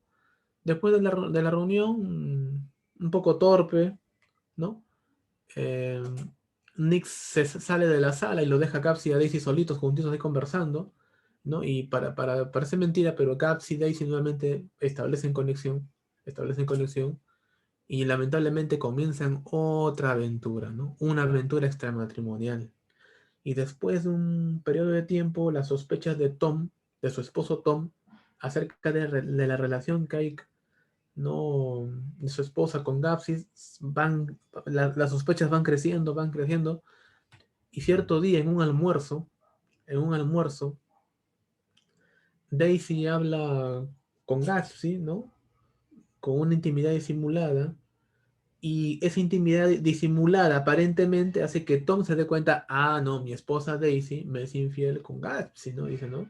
¿Cómo es posible, no? O sea, Tom se indigna, ¿no? ¿Cómo es posible que mi esposa me sea infiel, no? Y él no se da cuenta que él también está en una relación extramatrimonial, ¿no? O sea, también ha sido infiel a su esposa, ¿no? No se da cuenta, ¿no? Y se indigna incluso por eso, ¿no? ¿Ya? Bueno, son Pues cositas a ahora veces ambos que son infieles entonces. en el fondo ambos son infieles, pues, ¿no? Ambos han cometido ese error, ¿no? O sea, han cometido ese error, ¿no? Obviamente, ahí el autor nos está demostrando justamente la hipocresía de las clases altas, pues, ¿no? Ahí Scott Fitzgerald nos demuestra cómo es la hipocresía, no solamente de la clase alta, seguramente en algunas partes de la sociedad también, pero básicamente de las clases altas, adineradas, ¿no? Adineradas, incurren en eso, ¿no? O sea, serán, pues, tendrán dogmas morales, entre comillas, bien plantados, pero en el fondo son personas que no cumplen, ¿no? Esos mismos dogmas morales que tanto pregonan y predican, ¿no? Ante la sociedad. Ya. Ahí por eso Scott Fitzgerald es muy, muy elocuente y muy crítico, ¿no? Con su tiempo, ¿ya? Y bueno, eh, disculpen. Entonces, Tom obliga al grupo que conduzcan, ¿no? Hacia Nueva York, ¿no? Se van a Nueva York, ¿no? Y se encuentran con Capsi, ¿no? Discuten con él, ¿no? Tom, el esposo, ¿no? Tom, ¿no? Discute contra el amante de su esposa, que es Capsi, ¿no? ¿No? Dice, tú eres un, no sé, ¿cómo se puede decir? Un sucio, un cochino, algo así, ¿no? Que te has metido con mi esposa, ¿cómo es posible, no? Entonces, pero Capsi ¿no? Entonces, Capsi responde, sí, efectivamente, yo tengo una relación con tu esposa, ¿no? Y es una relación de la que tú nunca, bueno, que tú nunca podías entender, ¿no?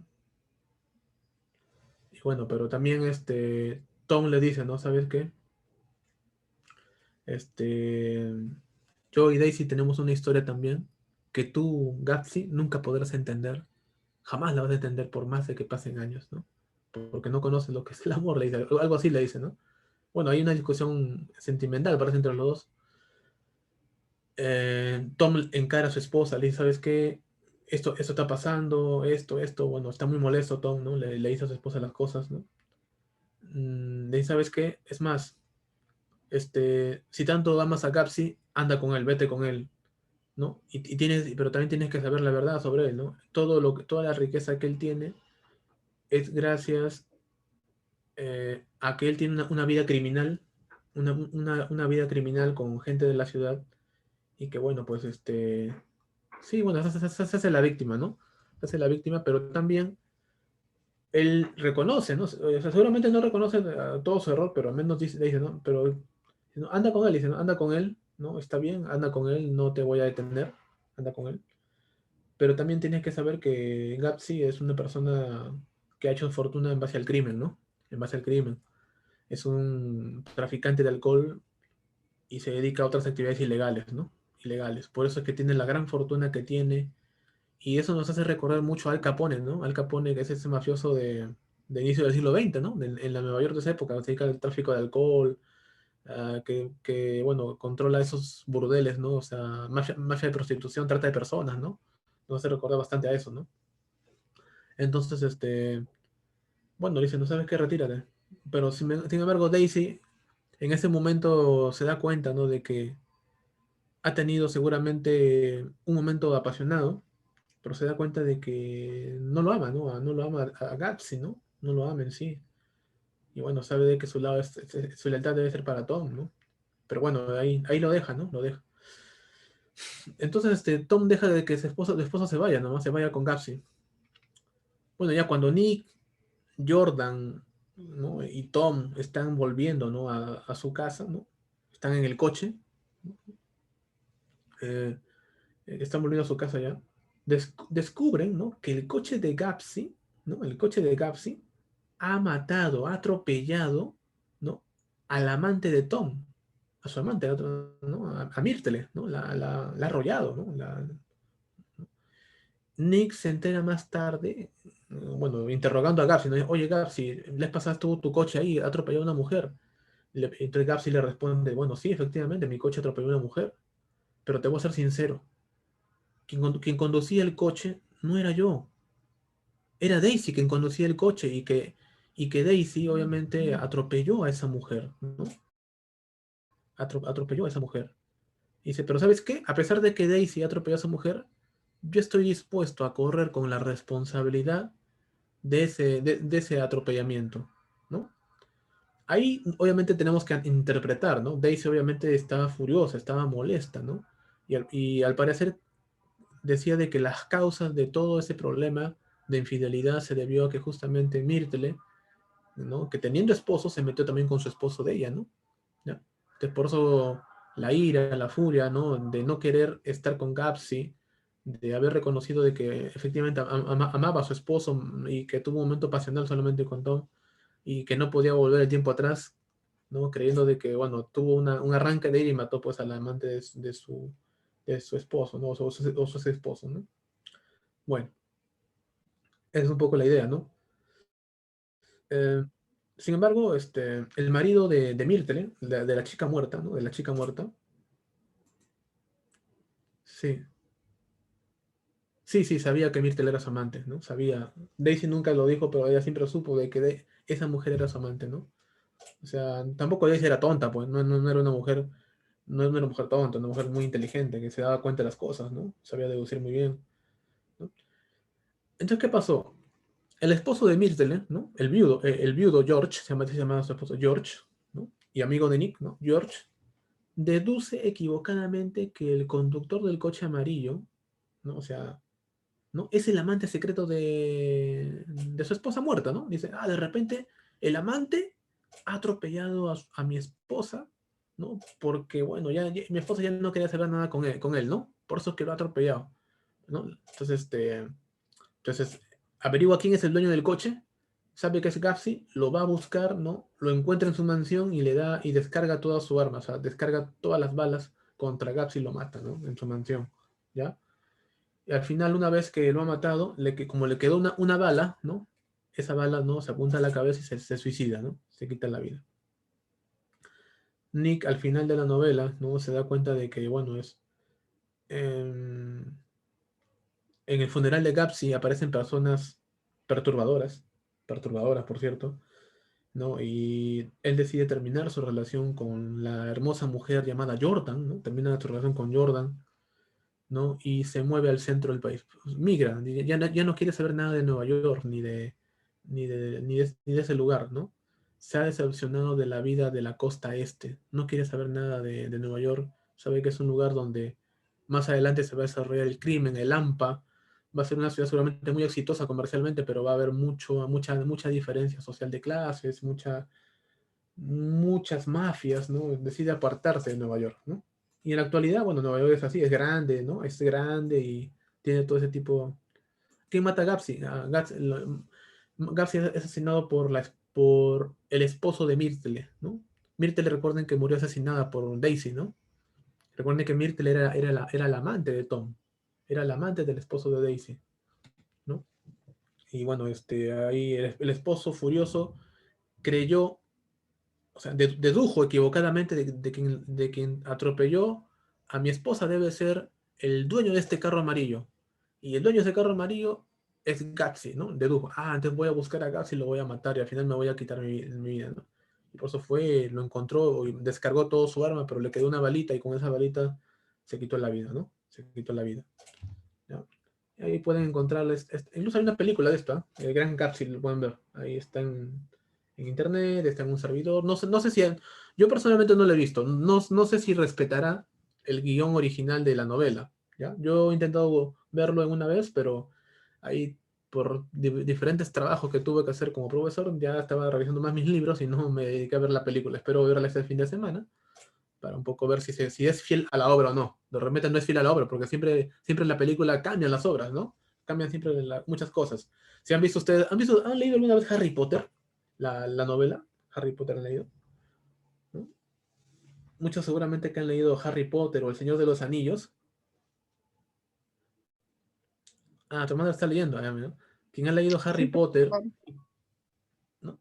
Y cuando miras la película de Harry Potter, dices, pero ¿por qué no han puesto esto? Esto no es así, lo han cambiado, está feo, no cámbialo, esos actores, ¿quién es el director de cine? ¿Quién es el guionista? Está renegando, echando humo, ¿no? ¿No? ¿Alguien ha leído Harry Potter acá o El Señor de los Anillos? El Señor de los Anillos, profesor. Mm, no. Es que sí reniegan. Yo he visto a mis alumnas, dicen, no, profesor, eso no estaba en Harry Potter, la película, ¿cómo ha puesto, le faltó acá, cómo le va a dar la varita así? Le daba sal, ¿no? Hasta por detalles tan cortos, ¿no? Profe, no, ahí no, ahí primero Harry tenía que haberle dicho a otra chica que quería estar con ella, pero la chica lo rechaza, profe, o sea, están renegando ahí, ¿no? Están renegando, o sea. Profe, en el Señor de los Anillos también, ¿no, profe? ¿Cómo le va a hacer la espada así? No, se supone que en la novela cuentan de que para poder matar al malo han tenido que sufrir bastante acá en un ratito. No sea malo, profe, dice, ¿no? Así están hablando los chicos a veces cuando leen las novelas, ¿no? Es muy interesante. Reniegan duro, ¿eh? Rodena, ¿no? Hay una serie también, hay una película muy buena, que son tres películas que se llaman Los Corredores, ¿no? Los Corredores, Maze Runner creo que es, ¿no? Maze Runner, ¿no? O también, ¿cómo se llama esto? Del Capitolio. ¿Cómo se llama esto del Capitolio? ¿Dónde está Sin Sajo? ¿Cómo se llama esta película? Los Juegos del Hambre, ¿no? Los Juegos del Hambre. Y también los Maze Runner, los corredores. Si ustedes leen las novelas y lo comparan con las películas, pucha, se van a quedar más con las novelas que con la película. Las películas son muy interesantes, son muy bonitas, te meten muy bacán en su trama, en su historia, ¿no? Pero cuando lees la novela dices, wow, qué genial, ¿no? Oye, ¿por qué no han puesto esto en la película? ¿No? Si está estupendo, está chévere, ¿no? Bueno, pues y así a veces pasa en la literatura, muchachos. Siempre ese divorcio entre la película y la obra. Siempre hay, ¿no? Y así, espero de que algún día puedan seguramente leer algunas cosillas más por ahí. ¿No? ¿Qué nos faltó ver por acá? ¿Qué nos faltó? Kafka, ya dijimos. Ah, Ernest Hemingway, ¿no? Hemingway, chicos. Ernest Hemingway toda su vida fue una aventura, ¿no? Toda su vida, sus mejores obras son Fiesta, Por quién doblan las campanas y El viejo y el mar, ¿no? Te pregunto, joven, si alguna vez has ido a provincia, has vivido, o si has vivido de repente en Apurímac, Huancayo, Huancavelica, Cusco, o en algún pueblito alejado de las ciudades principales, en un pueblo, cuando el cura o el sacristán dobla las campanas, ¿por qué razón lo hace en un pueblo? ¿Alguien sabe? ¿Alguien sabe alguna vez? Cuando me refiero a doblar las campanas, me refiero a que hacen sonar las campanas con el movimiento, ¿no? De la soga. Cuando jalas con la soga, ¿no? Produces un movimiento para que la campana se mueva, ¿verdad? A eso se llama doblar las campanas. Recuerden que estamos al final de la Primera Guerra Mundial. Ernest Hemingway ha sobrevivido a la Primera Guerra Mundial. Le dieron una ráfaga de metrallas en todo el pecho, ¿no? Y estuvo a punto de morir, agonizó fuerte, fuerte, pero sobrevivió, ¿no? Sobrevivió el hombre, chaquetado, la gente ya, sus amigos, a pesar de que lo sacaron del campo de batalla, empezará la misa, no lo sé, ¿no? A pesar de que lo sacan del campo de batalla todo agonizante, con muchas, muchas balas dentro del cuerpo, lograron sacarle las balas, me imagino que algunas habrá quedado por ahí, pero le sacaron las balas así, sin anestesia, a lo macho, ¿no? A lo macho, no meter que te metan la mano o te metan las pinzas sin anestesia para que te saquen las balas, debe ser terrible, ¿no? Terrible. Sobrevivió el maldito, ¿ah? Sobrevivió el desgraciado, y con esta sobrevivencia, pucha que el hombre escribe, ¿por quién dobla las campanas? ¿No? Porque muchos excombatientes de guerra, de la Primera Guerra Mundial, empiezan pues a morir olvidados, ¿no? Y bueno, básicamente tiene que ver con el tema de la muerte, ¿no? ¿Por qué no doblan las campanas, ¿no? Fiesta, bueno, se refiere a París, ¿no? París era una fiesta, ¿no? Porque igual, ¿no? Los combatientes de la Primera Guerra Mundial en esa época, ¿no? Han vivido traumas de guerra, ¿no? De guerra psicológica, ¿no? Están traumados muchos de ellos. Y muchos están perdidos, pues, ¿no? Están perdidos porque todo lo ven, todos los días te están en los bares, tome y tome y tome, chupa, chupa y chupa, ¿no? Muchos mueren de cirrosis, mueren de úlceras, mueren de locura, suicidios, pero todo lo ven diversión jarana, ¿no? Por eso es la obra fiesta, ¿no? París era una fiesta, muchachos. Hemingway era así, también era un alcohólico, le gustaba meterse sus tragos, ¿no? Nada que cristal, pilsen, se metía ron, ¿no? Tomaba ron de arranque ese tipo, ¿no? Ron puro, 100% alcohol, ¿no? O sea, ese tipo ron de quemar, es un tipo loco Hemingway. Y era un gran cazador, le gustaba siempre viajar a África para cazar leones, ¿no? Él no cazaba venaditos, patitos, cuisitos, ¿no? Conejitos, ¿no? No, él agarraba, se metía su rifle, ¿no? Al hombro y un cuchillo y se iba a cazar leones, ¿no? Cara a cara, ¿no? ¡Pua! Le metió un balazo en la cabeza, ¿no? Entonces se cazaba animales que estaban pues a punto de matarlo, ¿no? Siempre su vida fue una aventura de Hemingway, ¿ya? Entonces, si quieres entender más a Hemingway, te recomiendo que leas sus novelas, que son muy buenas sus novelas de Hemingway, ¿ya? Aventura, acción, suspenso. Y su obra más conmemorativa, con lo que ganó el Nobel, una obra bien chiquita que se llama El viejo y el mar, ¿no? El viejo y el mar, que nos narra, pues, el tema principal es ahí el hombre que se enfrenta a los peligros del mundo, ¿no?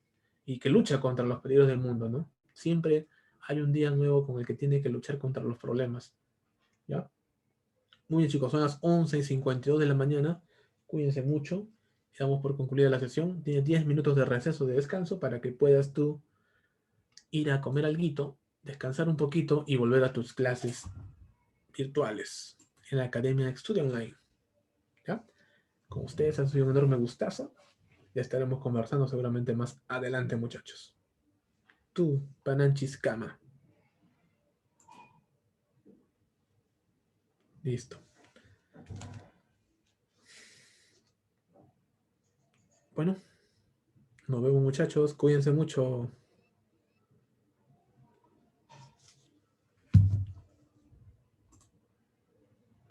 Ya, nos vemos, Tania Chumbe. Un gusto saludarte. Tania Chumbe. ¿Quién más está por ahí? Está Doris, está María. Oscar, ¿qué tal, Oscar? Rosalinda, voy a mandar un saludo fuerte. Igualmente a Sandra Yoglia, un saludo, un fuerte abrazo. Igualmente a Criseli. Y también está Aldair. Ahí entró Aldair. O entró alguien entró con la cuenta Aldair. Bueno, chicos, cuídense mucho. Permiso.